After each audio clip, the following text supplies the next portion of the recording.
Qiyaman. Salaman. Assalamualaikum warahmatullahi wabarakatuh. Waalaikumsalam warahmatullahi wabarakatuh. Julusan. Doaan. Bismillahirrahmanirrahim. Rabbi zidni ilman warzuqni fahman. Amin. Ya, teman-teman sekalian, sebelum kita mulai saya mau memeriksa kehadirannya dulu. Ahmad Maulana Ramadan hadir. Al-Qadir Hadir. Faiza Nabila Zahra hadir. Oke, anak-anak sekalian, bagaimana kabarnya hari ini? Alhamdulillah, alhamdulillah alamin, wassalatu wassalamu ala asyrafil anbiya'i wal mursalin sayyidina Muhammadin wa ala alihi wa sahbihi ajma'in. Amma ba'du. Alhamdulillah, puji syukur kita panjatkan kepada Allah Subhanahu wa taala karena kita masih diberi kesehatan, kita masih diberi kesempatan sehingga kita bisa hadir di tempat yang penuh berkah ini. Dan insya Allah pada hari ini kita akan melanjutkan materi kita terkait tentang kebenaran Al-Quran sepanjang zaman. Tapi sebelum kita masuk di materi ini, saya ingin bertanya dulu. Minggu lalu atau pertemuan sebelumnya kan kita sudah membahas tentang pokok-pokok isi kandungan Al-Quran. Masih ingat materinya? Masih? Masih. Oh, jangan ragu kalau masih ingat bilang masih ingat. Kalau sudah lupa Pak. Dan salah berang ya? Iya. Tapi saya harap semuanya pasti salah masih ingat ya.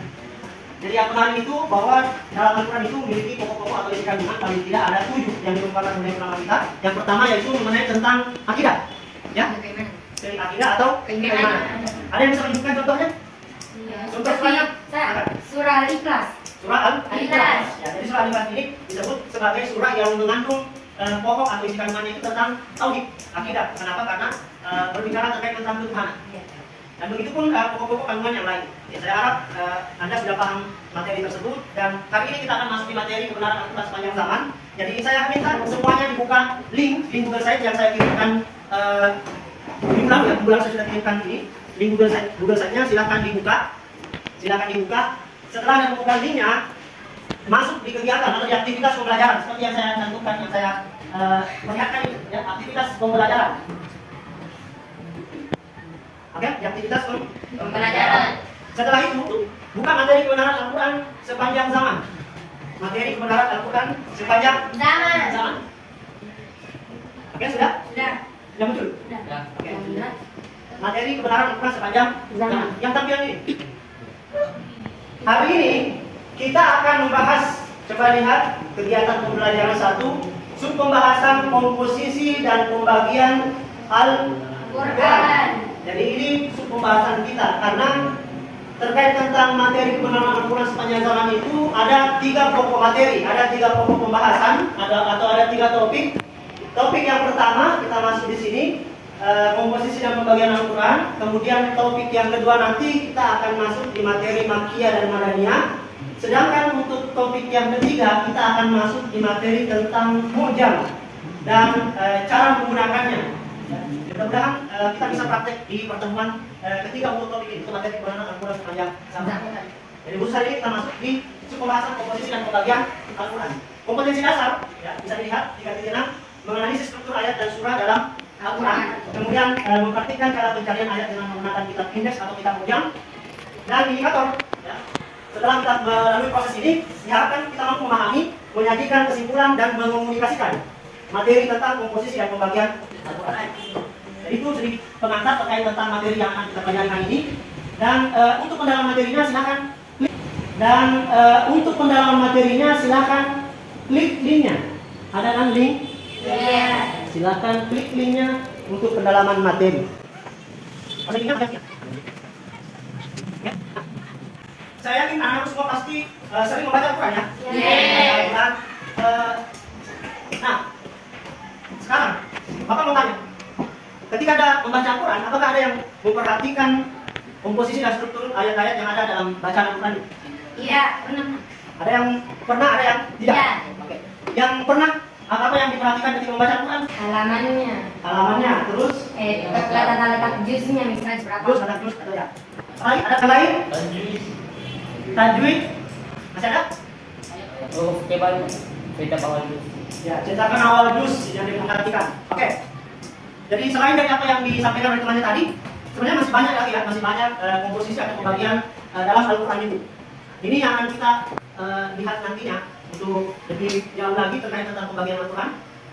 Saya akan tampilkan ini.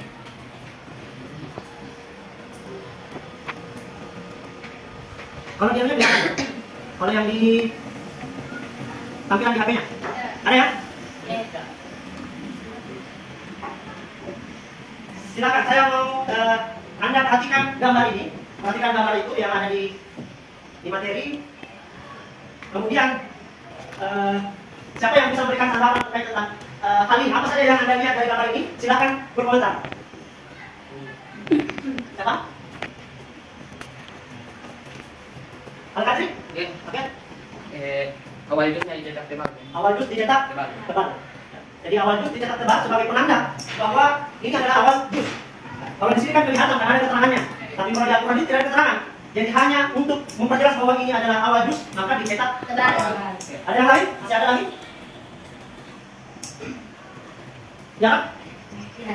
Nah, yang lain ada?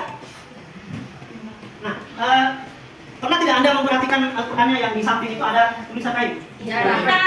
Pernah. Paling yang sering jusnya. Berarti kali ini baru bagi Anda ya? Ya. Jadi nanti kita akan membahas itu kok ada ya dalam Al-Quran itu ada huruf kain, kemudian ada tulisan manzil dan sebagainya. Oke, sekarang saya kasih waktu 5 menit silakan masuk di pembahasan penjelasan materi, masuk penjelasan materi. Kemudian di situ ada beberapa link baik dari artikel maupun dari video YouTube. Silakan saya berikan waktu sekitar 10 menit. Silakan dibaca linknya atau dinonton videonya di YouTube terserah. Nanti kemudian kita akan menganalisis terkait tentang apa yang Anda baca, apa yang Anda tonton dalam video tersebut. Oke, saya akan kasih waktu 5 sampai 10 menit, ya. Oke, silakan. Bisa dibuka linknya, bisa videonya YouTube. Terserah Anda yang mana. Oke, silakan. Bisa dibuka linknya, bisa videonya YouTube. Terserah Anda yang mana menarik bagi Anda yang bisa menimbulkan rasa penasaran. Misalnya ada seperti ini. Ini kan ada pengantarnya, ada pengantarnya sebelum masuk di YouTube. Jadi Anda yang mana menurut Anda tertarik, Anda merasa punya ketertarikan untuk mengetahui materi yang lebih lanjut, silakan. Saya berikan waktu 5 sampai 10 menit.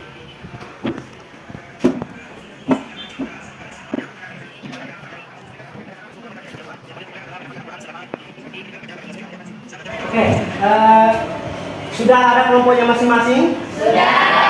Dan saya sudah berikan lembaran LKPD ya, lembaran kerja peserta didik. Dan inilah yang akan kita kerja selama diskusi ini berlangsung. Silakan diperhatikan. Jadi yang pertama, di lembaran pertama ada kan nama-nama anggota kelompok. Yang harus Anda isi sesuai dengan nama kelompok. Silakan dikerjakan sekarang.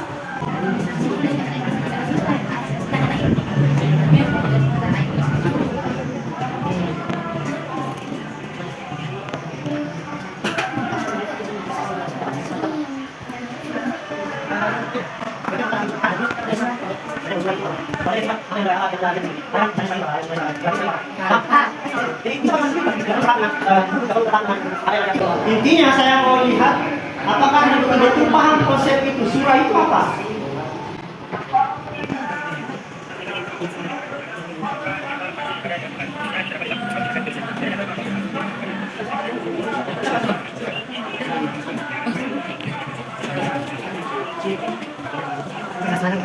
Manzil adalah sebuah sistem pembagian pembacaan Al-Quran untuk memudahkan penyelesaian Al-Quran selama 7 hari. Manzil terdiri dari 7 bagian. Yang pertama, dari juz 1 sampai juz ke-6, surah pertama sampai surah ke-4 dari surah Al-Fatihah. Yang kedua, dari juz 6 sampai juz 11, surah ke-5 sampai surah ke-9 dari surah Al-Maidah. Yang ketiga, juz ke-11 sampai 14, surah ke-10 sampai surah 16 dari surah Yunus. Yang keempat, juz 15 sampai juz 19, surah ke-17 sampai surah 25 dari surah Al-Isra. Yang kelima, juz 19 sampai juz 23, surah 26 sampai surah 36 dari surah Asy-Syu'ara. Yang keenam, juz 23 sampai juz 26, surah 37 sampai surah 49 dari surah As-Saffat. Yang ketujuh, juz 26 sampai juz 30. surah 50 sampai surah 114 dari surah sehingga Manzil memberi istilah dengan Fami Misauki yang artinya adalah bibirku selalu rindu membaca Al-Quran. Assalamualaikum warahmatullahi wabarakatuh. Waalaikumsalam warahmatullahi wabarakatuh. Kelompok 1. Basmalah merupakan ciri di hampir seluruh pembuka surah di Al-Quran selain di surah At-Taubah. Kita berikan aplaus untuk semua kelompok. Sekalian, tadi kita sudah mendengarkan masing-masing kelompok mempresentasikan hasil diskusinya. Nah, sebagai penguatan saya akan memberikan beberapa poin catatan terkait materi kita hari ini. Anda bisa lihat. Jadi tentang manzil ini. Jadi ini termasuk salah satu bagian dari Al-Quran yang mungkin selama ini kita tidak pernah menyadari bahwa ternyata ada pembagian Al-Quran yang disebut sebagai manzil. Nah, tujuannya apa? Manzil ini tujuannya untuk memudahkan kita menyelesaikan atau menghatamkan Al-Quran selama 7 hari atau selama 1 minggu. Kenapa? Karena manzil ini dia membagi Al-Quran menjadi 7 bagian. Jadi ketujuh bagian inilah yang mempermudah kita untuk menyelesaikan bacaan kita selama 7 hari atau selama 1 minggu. Nah, istilah lain yang bisa kita biasa kita dengar terkait tentang manzil ini, yaitu ada namanya Fami Bishokin. Fami Bishokin itu artinya lidahku selalu rindu. Rindu apa? Rindu membaca Al-Quran. Jadi karena dia selalu rindu membaca Al-Quran, maka selalu intens untuk membaca Al-Quran. Sampai kemudian Al-Quran bisa dikatakan selama 1 minggu. Ini kan yang terakhir ada 2 ya. Ada one day one juz. One day one juz itu ada yang membaca Al-Quran 1 hari dalam 1 juz. Jadi dia tamatkan 1 juz dalam 1 hari. Sehingga perhitungannya selama 1 bulan. Nah, ternyata ada yang lebih cepat lagi. Inilah yang disebut Fami Bishokin.